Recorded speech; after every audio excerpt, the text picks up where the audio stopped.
I think we've got a bunch of really great products that we're really excited about to show off to you today. So without further ado, Gary.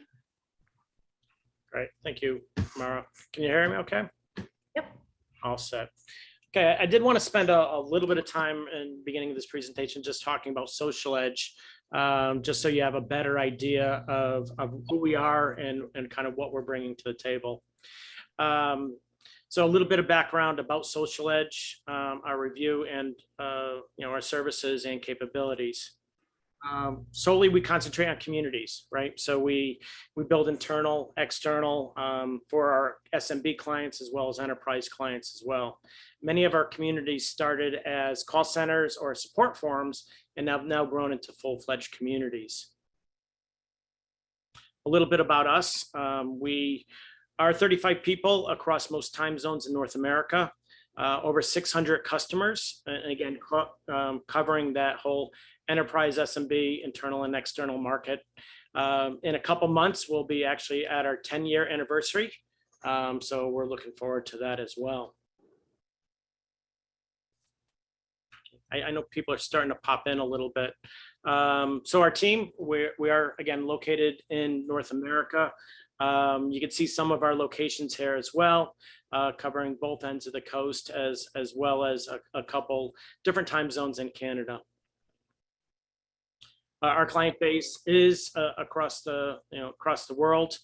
So we have many global companies. So working with those international companies, either on languages as well as features, and then promoting that across the environment. We also work with over 30 different countries. Our client verticals, a lot of our work is around financial, insurance, and tech sector. But you can see we do work in most of the verticals. And these are, again, some of our larger clients, but the SMBs do work into this list as well. So again, covering most of those industries. So we do have a feel for what you may need for those particular areas. We've been a Verint platform partner since 2017. We really like working with the Verint product, mostly because it offers so many of the out-of-the-box features, but also allows us to really bring that next step in, so we could add functionality and custom development on top of the platform already. So again, working with them has been a nice view for us. Additionally, we've done lots of migrations into the platform, as well as starting some communities from start right on the Verint platform and working them up. So a little bit about our services. We are full range professional services. So around strategy, like we'll do engagement, implementations, information architecture, our UI and UX. Our community management is used as well. So if you have a change of personnel, or if you have a particular initiative, that's where a lot of clients have brought in our community management, project management, analytics, down through technical as well. For our technical groups, we could do integrations, upgrades, and custom development if that's something that you're looking for. So today we are talking about the Social Edge products for Verint. Currently we have 24 different widgets, as well as services and bundles that you can use within your community. And again, we'll touch on some of those today, but frankly, where do you see them, right? They're all in the Verint marketplace. So if you do go to the Verint site, and it's intelligent.com/marketplace, you can see some of our products here. Again, there's 24 or so of them widgets that are available in subscriptions. We have some bundles and what we also call Edge Pack, and I'll get into that in a couple minutes. So what you do get from our product list is typically an enhanced user experience, because we're either adding on to what Verint does, or we've created something new to make it at least a more enhanced user experience.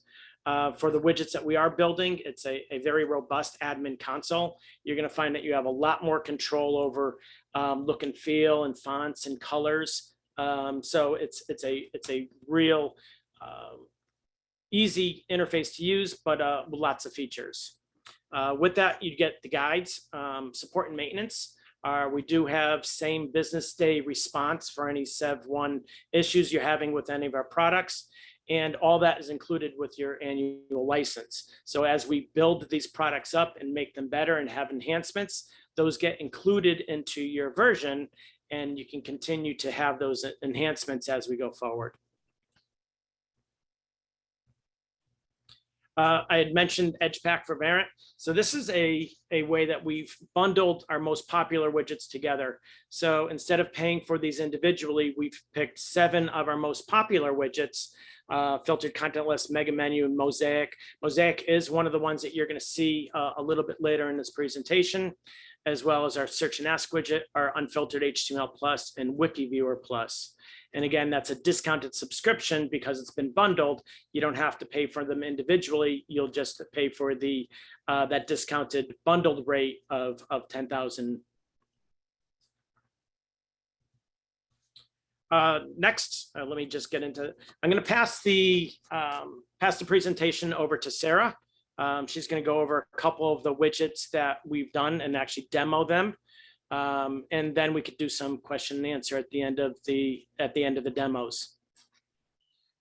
So Sarah, I'm going to stop sharing for you. Yep. Thank you, Gary. Just give me 1 minute to get my screen up.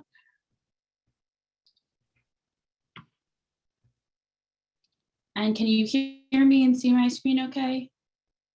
Yep. All right, perfect. So the first widget that I wanted to talk about is our slider widget. And as you can see here, our slider widget allows you to have rotating images in addition to flipping calls to actions, which are these boxes right here. And each call to action can have its own links, icons, text, colors, and you also have the ability for this dynamic button that you see here in the top right corner. In addition, you could see each slide offers its own configurable button that can be customized to your choosing. And this is really helpful if you have a landing page and need to provide users with a blurb or maybe a reason why they're in a certain area, in addition to any and all links that may be important in a group or that community. And now I just wanted to show you some more examples of how our slider can be configured.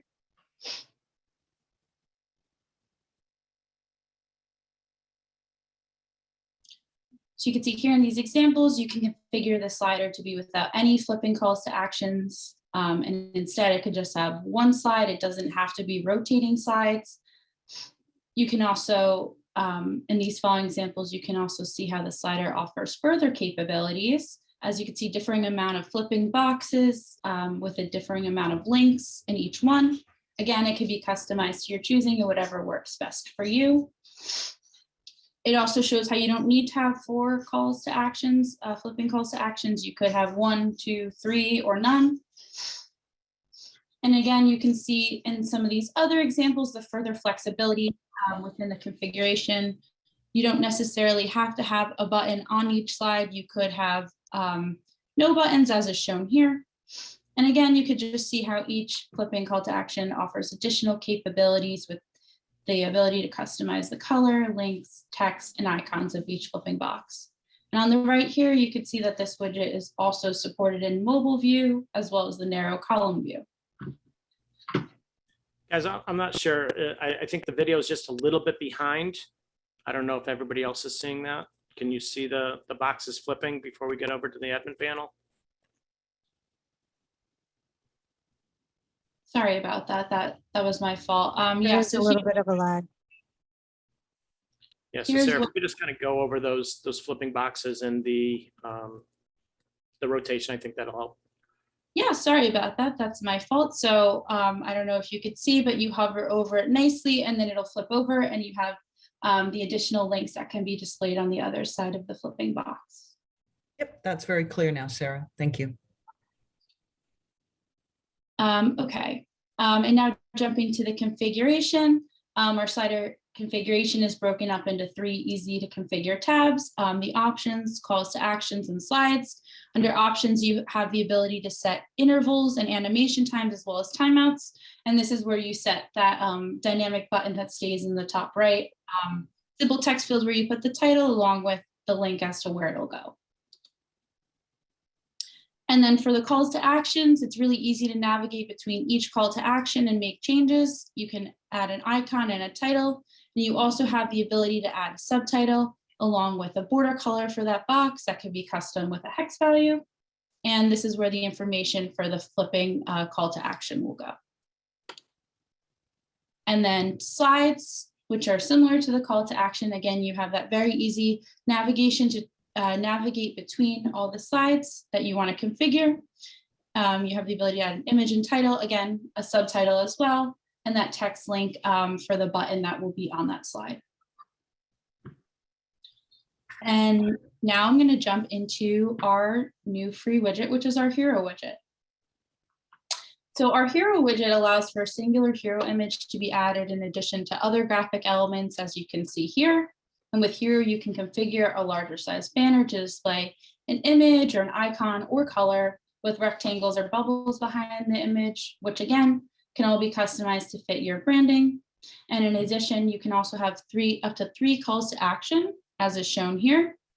And this is really a great way to inform users why they may be on a certain page and provide them with important links. Or if you just want to provide a blurb on why they're in an area, this is great use for that.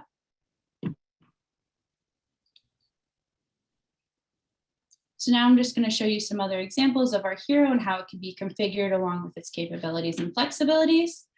So in this first example, you can see that you don't necessarily need to have any calls to actions. It could just be used with text and an image or icon with the shapes. Really, again, whatever works best for you and your community.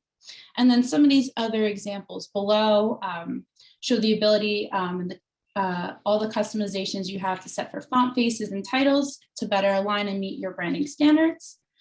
And again, you can display up to 3 unique calls to actions, and each one can be set with custom colors, links, and titles, as is shown in these examples that I'm going through here. And as we get further down, you can see that you can configure here to just be an image or an icon with no shapes, or on the other hand, it could be just shapes with no image or icon. Again, whatever fits best to you, and it can really be tailored to your specific needs. And again, this widget is also supported in mobile view and single column view, as is shown here on the right. So now I'm just going to jump into the configuration and kind of show you what can be done with our hero widget. So again, our hero is broken down into easy to configure tabs, and we have this really nice tab which is called preview. And this is a beneficial feature which allows you to preview what your hero will look like without having to save and publish the page and then go back and make changes. So you can do all of that in the configuration of this widget. And in the hero tab, you have the ability to easily enter an image field along with your title field and paragraph fields. And the CTA tab also allows you to easily configure 3 calls to actions by adding titles and links in a text field. Again, you don't need to have all 3. You don't need to have them at all if you don't want to. And this theming tab allows for you to set colors for text, calls to actions, and shapes, as well as configure further styling elements of your hero easily and without any HTML or further experience. And again, just to offer more flexibility, the font section allows you to easily set font faces with the choice of multiple different font styles. And then for anyone who is interested and likes working with CSS and style sheets, this advanced settings area will allow for further customization.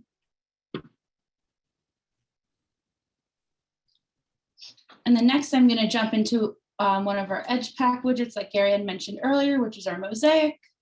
And our Mosaic widget provides an image-rich and engaging user interface that offers a setup that really requires no advanced technical skills, and images automatically do resize within the widget, so no extra Photoshop or HTML skills or background is needed.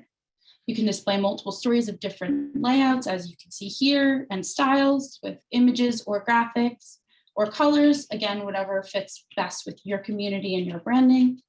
And you also have the ability to display categories for a story, like this announcement or this news over here, which really just helps to promote similar content and bring that category out in the front and center.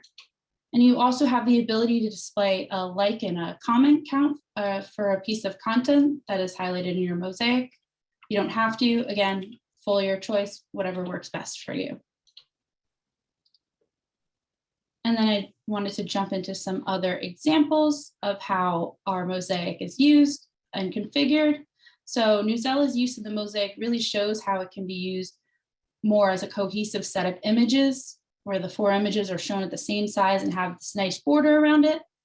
And then if we go a little bit lower, you can also see on the other hand, Analog is also using this cohesive design, but instead it's using similarly designed images that are of the same size, which further shows how flexible it can really be to fit in your community. And then if I go a little lower, I have some more examples, which you could see different styling of stories with all flat colors, different roundness on the stories, as well as different sizing. So really these stories can be customized to fit whatever your community needs and whatever works best for you. And these stories, as I mentioned before, each can have categories, custom titles, subtitles, colors, images, styles as needed, as well as different layouts. And again, on the right side, you can see that this widget is supported in mobile view, as well as the narrow column view. Just note, or something to note, is when it is in the mobile view or narrow column view and you have more than one story, it will act more as a slider. Down here, you could see what it looks like in that narrow column view with just one story.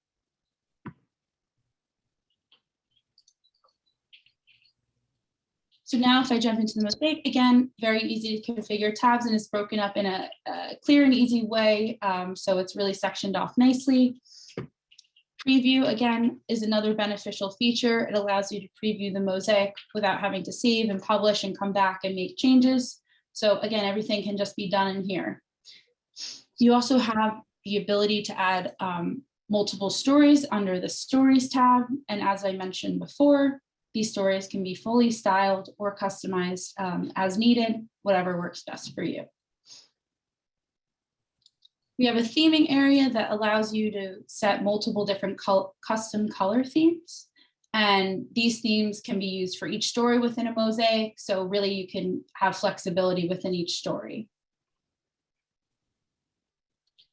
We have a categories area that allows you to define custom categories, and they can be defined and applied however you would like within the mosaic stories. And again, with the fonts, you have more capabilities, which allows you to choose from multiple different font types and faces to better align with your branding needs. And if you are, again, if you are like a techie person, there is an advanced settings area as well as a custom HTML area where you can add in HTML and CSS. And again, as I mentioned, there also is an advanced section, which allows you to do more styling and work with some more,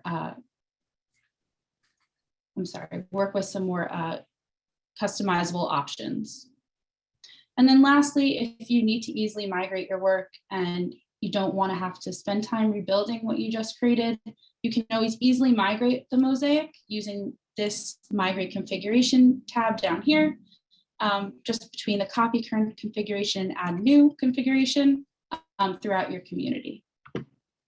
And now I'm going to pass it over to my colleague, John Reynolds, who will be demoing the subscription management bundle.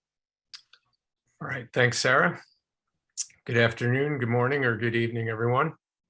What Sarah and our team showed you is a lot of really nice visual images, setting presentation from users from the browser. What I'm going to show you is a little bit behind the scenes, and I'm going to demonstrate some automations that we have called our subscription management bundle. So I have 2 screens up here. One is as a user who is about to register, and the other I'm logged in as an admin. First, I'm going to explain the fact that the subscription management bundle is a set of automation rules. If you're new to automations, automations are applications in Verint that perform a certain function when an event happens.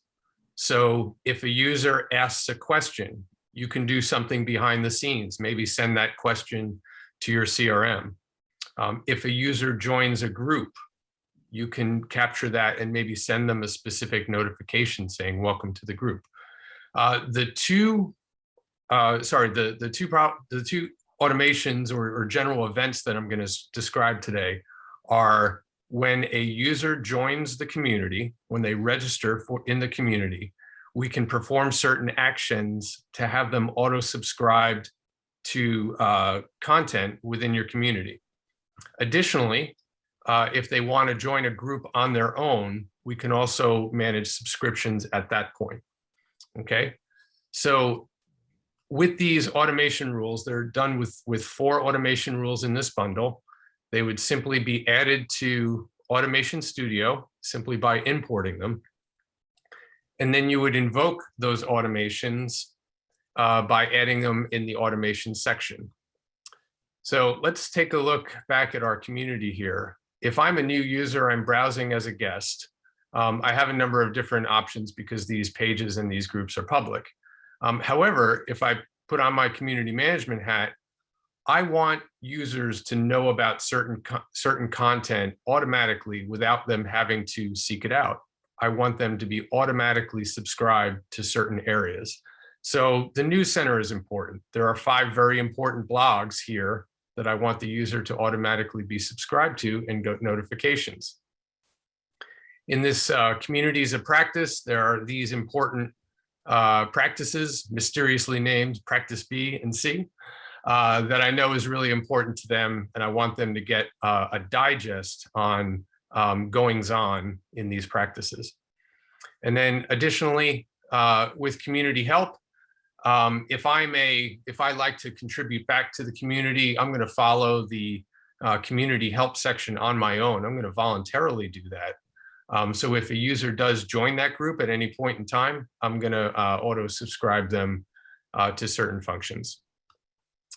So when I look at these automations behind the scene, and these are all using out-of-the-box Verint capabilities for creating configuration panels. The first one is I'm going to name it, I'm going to say, add users to the news center when they register. And this will invoke a specific automation rule, which is one of the automation rules that I imported. When I go to configure it, it's very simple. I just have to enable it. I choose the automation that I want to use. When I choose that automation, it gives me some options on what I want to subscribe that user to. So the user will be automatically a member of the news center. And when they join, they're going to be automatically subscribed to all the blogs and event applications within that group. Next, in order to get practices B and C subscriptions, I'm going to set those digests here in this automation rule with subscribed users to a daily or weekly digest when they register. I can individually set groups to implement a daily digest or a weekly digest. So I'm going to set up B for a daily digest and C for a weekly digest.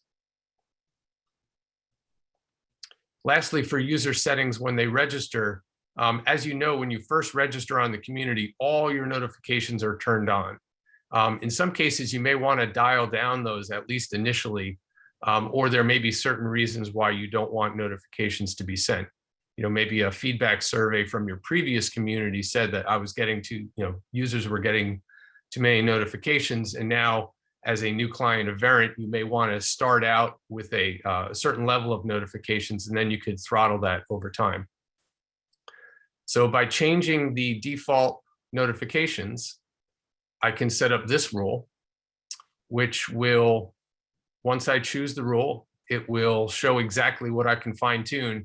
And you'll notice this looks exactly like your settings tab. So as an end user, this is exactly what they would see if they went to their avatar, clicked on settings, and then went to the notifications tab.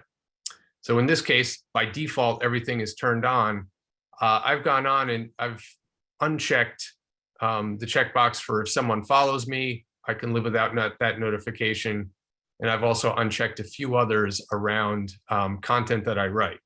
When I When I create ideas, I know my ideas are good. I know I'm going to get high votes. So in this case, because of the huge volume of votes I'm going to get on my great ideas, I've turned off these notifications. And same with liked content. Okay, and lastly, as I mentioned, for those who want to join the community help group, I will give them a special subscription. So I go to configure that. Once I choose the automation of subscribed users to applications and digests when they join a group, I can select the group. I've selected community help. I've selected the applications that I'm going to automatically subscribe to. In this case, I'm only subscribing them to the forums, like the Q&A forum. And then I've also given them a subscription to a weekly digest. Okay. So in this case, I've set up 4 rules. I've set up 4 automations against the 4 rules. You can have more automations than rules. And we've broken these up individually so that you can have different behavior for different groups. You could subscribe different applications based on these groups. And just having it broken up like that is incredibly helpful instead of having a large, overly complex configuration panel. So now I am going to go into treacherous waters here and register as a new user. I'm going to say, join here. I'm going to pick a very short name and a very short email, a very simple password, agree to the terms, and I'm going to join. Okay, now I'm a member of the community. Now remember, 3 of the rules that I set up should have taken effect when I registered. That event has already happened. I've accepted the terms and conditions, and now I'm in here in the community and looking at all the content. How can I see that these automations have run for me? Well, I go into my settings area. And first I'm going to start at subscriptions. So you can see I've been automatically subscribed to all 5 blogs that were within the news center. Okay. Again, this is something a community manager has felt this is important to me. You know, maybe over time I can subscribe, but I could certainly go around to the rest of the community and subscribe to other content as I wish. Then for email digests, you recall I did not set a subscription to News Center. I only made them a member. So that's still listed as not subscribed. And then for B and C, those areas, the practice areas, I had set those individually as daily and weekly digests. And again, I could always turn them off over time. But initially, this is what has been set for me by default. And then lastly, if I go into notifications, if I scroll down, you could see I am these values are unchecked because these are what were set by default. Okay, I'm happy to field any questions in the Q&A section about our automation rules.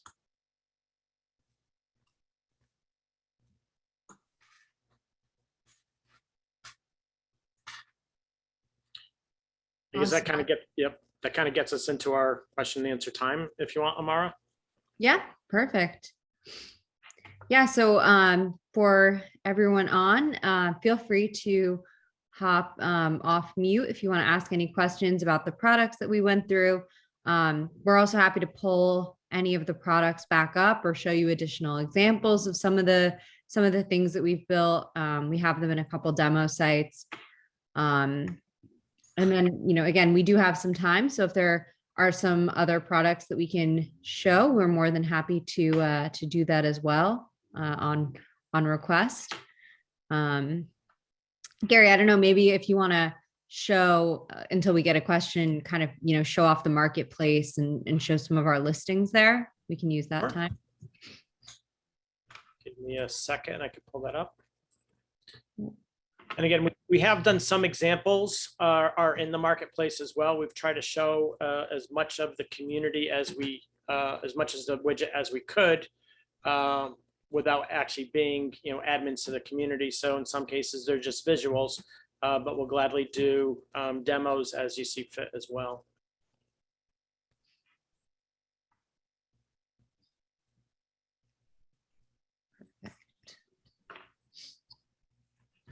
Actually, it looks like we do have some EdgePack owners on here.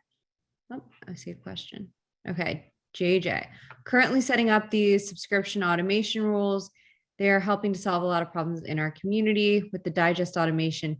All right, so John, with the digest automation, can weekly digests for different groups be set to different days, or will all weekly digests be sent on the same day of the week?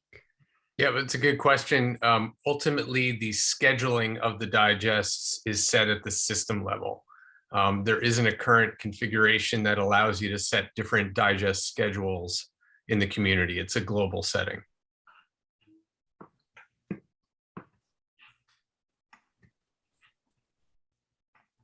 No problem, JJ. It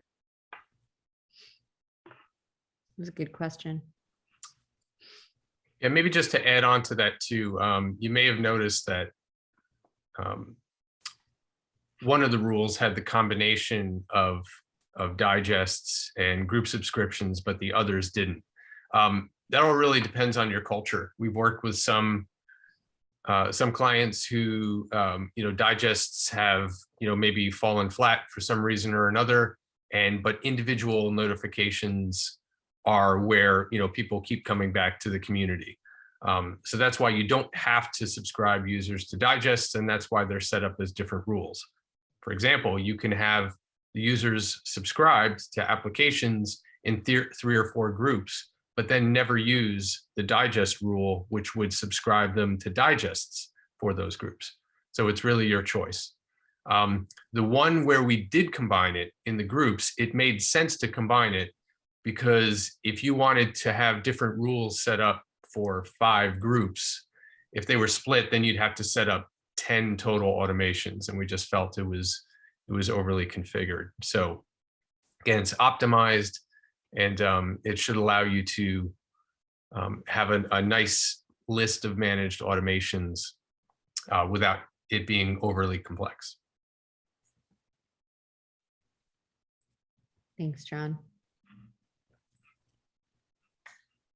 And I should be sharing some of the sites. So again, we've highlighted, we have around 24 different widgets we can use. Again, some of these were based on a customer coming from another platform, and there was a little bit of a difference. So we wanted to replace that gap with a product. And the first one is kind of in line with that. Right now, if you made any kind of edit to the wiki, a notification is being sent off. So unfortunately, if you were doing just a small edit, maybe a typo or a period missing, when you fix that, it would send out a notification. So users were getting too many notifications. What this did was it allowed you to turn on minor edits to not send a notification. So that way you could fix your content without being without sending that notification and inundating all those users with something that really wasn't an update, but just a small fix. Some of the back-end features as well, like our user bulk uploader. So if you did have a lot of people you needed to get into a particular group or role, you can use that. Again, if you take a look at some of the visuals, this is our profile completeness. So as you are adding information or adding a user into the environment and you want them to complete their personal information, it'll actually go through a checklist for their avatar, biography, email, and eventually they would reach a point where they've filled up all their information and they've done 100% of that profile field. It's just a good way to get your users to complete their profiles, to have a better user experience and more information around their profile. Thanks, Gary. So there's actually another question here. What is the typical time between intelligent version releases and intelligent version release and support to upgrade custom widgets in the marketplace? I assume it costs to upgrade the widgets to be supported in future intelligent versions and are included in the subscription. Yeah, I can answer that to start. The EdgePack widgets are supported in Verint Community version 11 and Verint Community version 12. Some of the other items in the marketplace may specifically list the the compatibility, but we're striving for compatibility, especially with version 12 across the board. Recognizing names on the call, many of our clients have already migrated or upgraded to version 12. Again, I don't want to speak for Verint. I might see a head nod from Todd or from Tom, but I don't expect a version 13 coming out until maybe a few years from now. But again, we will usually get ahead of the compatibility by testing in the latest version to make sure that everything's compatible. Thanks, John. Yeah, that was a good question. And Tom, I think it's roughly every 18 months or so, we should be expecting a major upgrade. That sound about right? That's about right. Yeah. But I didn't say that. And don't record it. Yeah, no, yeah, these are all rough things. It's when they can. And again, you may even see, for some of our clients, we have found that some of our widgets are downwards compatible, but we'll need to check those. But we do clearly mark what version they were created for. But if you are in a different version or you're not sure, we certainly can check that out for you and confirm. Obviously, there's, with so many different versions of Verint out there, we'll try to make sure that these widgets are compatible, and certainly as part of your subscription, it'll work on your current version, and that's part of our groups, that they are compatible with the versions you have. Yeah, and lastly, we do have a few clients who maintain multiple communities, and those communities are on staggered versions, and it's helpful because whatever version they're currently on, all these widgets can be applied on those communities and managed separately, and then brought up to the same version when needed.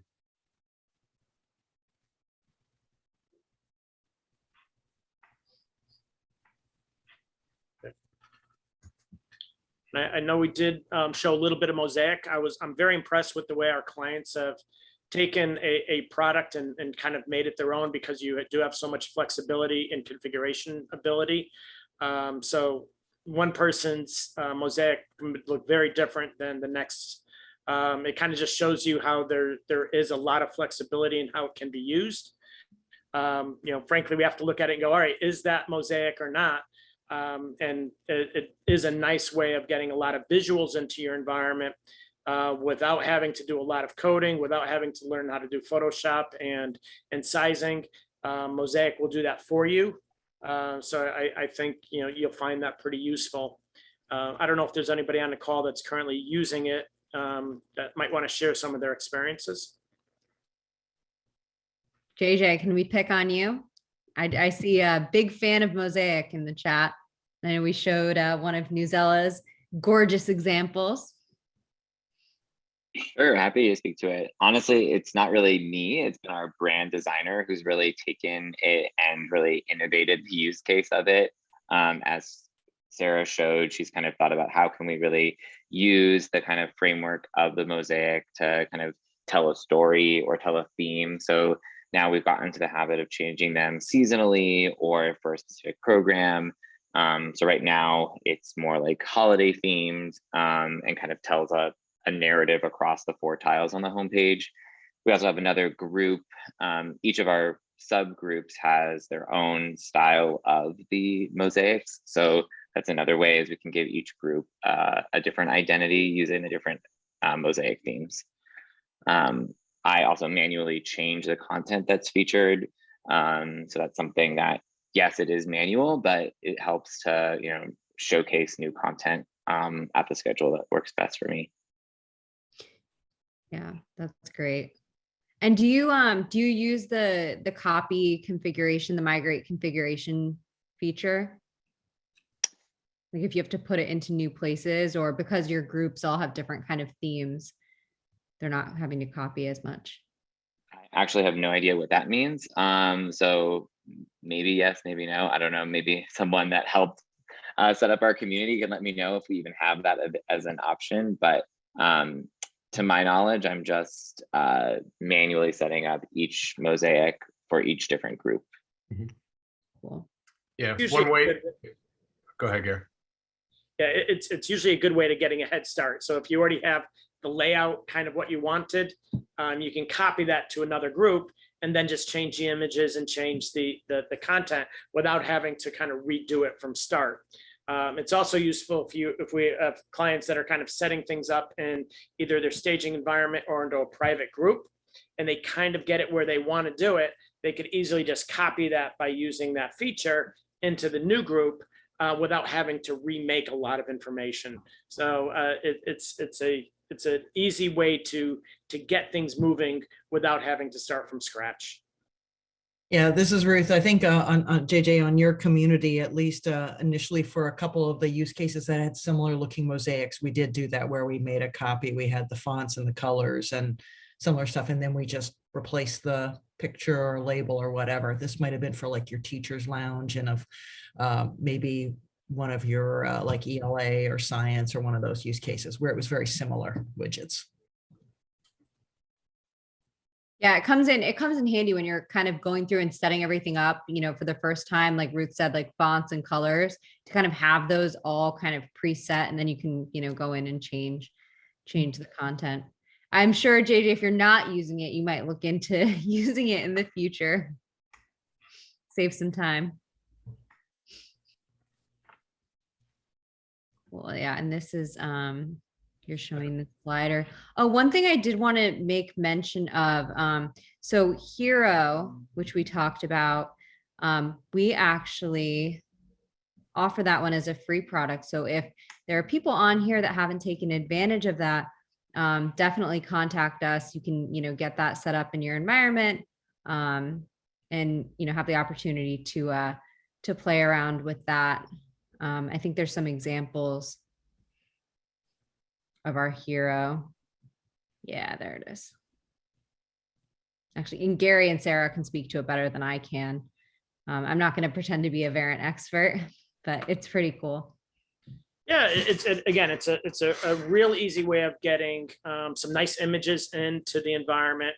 It does allow you to bring in your colors, so you can go and put in the hexadecimal colors that are matching to your branding without messing around with palettes and back end. It could be just done through the front end, and being able to add these really nice call to actions, again, with different colors, different fonts. It's really whatever aligns with your branding guidelines can be put in.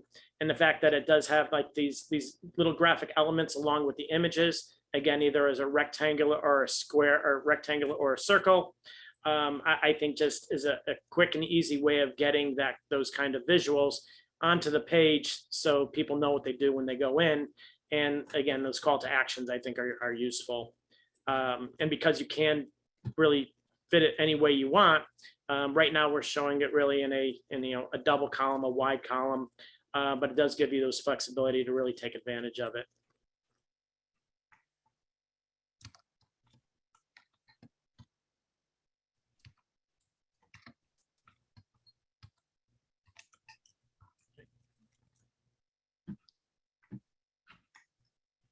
Any other questions? I was gonna say, I know we have some Edgepack owners on here.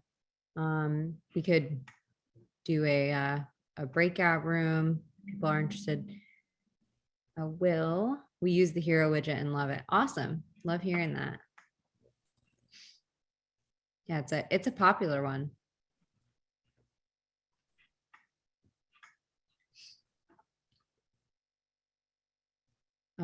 Gary, maybe we could show like which products quickly are included also in Edgepack, which is kind of like a bundle of some of our most popular widgets for Verint. Sure. Yeah, so we only showed, of the ones listed on here, we only showed Mosaic. But yeah, Gary, do you want to speak to these kind of quickly? Sure. We'll kind of step through them real quickly. That featured content list, allows you to pull from different groups within the environment and display those. A lot more control of what you get out of the box widget. So it does give you that ability to kind of pull content from more than one specific group by keywords. It has filtering built into it as well. So again, I think you could take advantage of that, and a lot of clients have taken advantage of to bring content from different groups into one group. Our mega menu is really a drop-down menu with a drop-down and flyout, which honors access control lists, so that it will do that drop-down and appropriately and fill out. Again, more control over the colors. It has images associated with it as well. So if you have avatars or images that's part of a particular group, you can do that. And just a better use of that navigation that you can see on the top of the page. I think there's a question in the chat. Yeah, what is Profile Insights? Maybe we can, do you want to skip over Mosaic? Yep, sure. So Profile Insights it really came out of companies wanting to get particular information on their profiles without giving it to everybody. So the Profile Insight allows a particular role to see particular content. So in this case, maybe you want your staff members to be able to get access to email and location, because that's important to them, but you don't want everybody else in the community to use it. So it would only be available for a particular role, like admins or staff or community managers would be the only ones that would have access to those particular profile fields, and to everybody else it would be hidden. Does that answer your question? Search or ask. Sorry, go ahead. No, pretty good synopsis. Thanks, Gary. Okay. Yeah. And a couple things here. So this is actually, we're gonna have to update that. The search and ask allows you to start typing a question. You know, is this something that's already in there? So that type ahead feature. If you don't have that answer, you're not seeing what you're looking for, you can then say, all right, I still don't have an answer for that, and I want to ask it, and then we can decide which community or which group that question is going to be asked in. So it just makes it easier for that user to either find the information they were looking for or ask it in the appropriate group. So in this case, nope, you know, that's not what I'm looking for. I'm going to ask the question, and it's going to send me to a place where I can ask that question. So it takes advantage of the type ahead as well as where that's going to be located. Okay, and you can see some examples here of that as well. Unfiltered HTML. You may have noticed that on some of the HTML, if you use the widget, it could affect other widgets that are next to it or on the same page. Or if you happen to use a style or a class that conflicts with the one on the page, you've locked the page. So what we've done is we've created an HTML widget that wraps the code into itself. So it's self-contained. So even if you're using particular styles and classes that are the same as what's on the page, you're not going to run into that problem where you're locking the information. So again, it's a more of a self-contained unfiltered HTML. Again, similar to what comes from Verint, but encapsulating it into itself so that there's no other modifications needed. And then our Wiki Viewer. And again, you might see that plus, and typically a plus means that we've taken a Verint widget and enhanced it in some way. The Wiki Viewer allows you to show on the page the very first wiki that's in a particular, wiki. You're only getting that first article there. That Wiki Viewer Plus allows you to select any of the wikis and display that onto the page. So it's just not a particular wiki or the first wiki that's being displayed, but I can decide as the user, as the admin for that group, on which one I want to do. So we find that, sometimes you could do that as navigation, sometimes you could do it as content. It's really you're deciding to go in and say, I want to go to this particular URL, and it is of that wiki and not just the top wiki. So again, a more of an enhancement to the product. Okay, I think that covers everything from Edgepack. Awesome. Thanks, Gary. I did just drop, so I know we have around 9 minutes left. So if you have any other questions, again, come off mute or use the chat. I did just want to let everyone know there's a really brief survey that we have. So if you wouldn't mind just filling that out for us.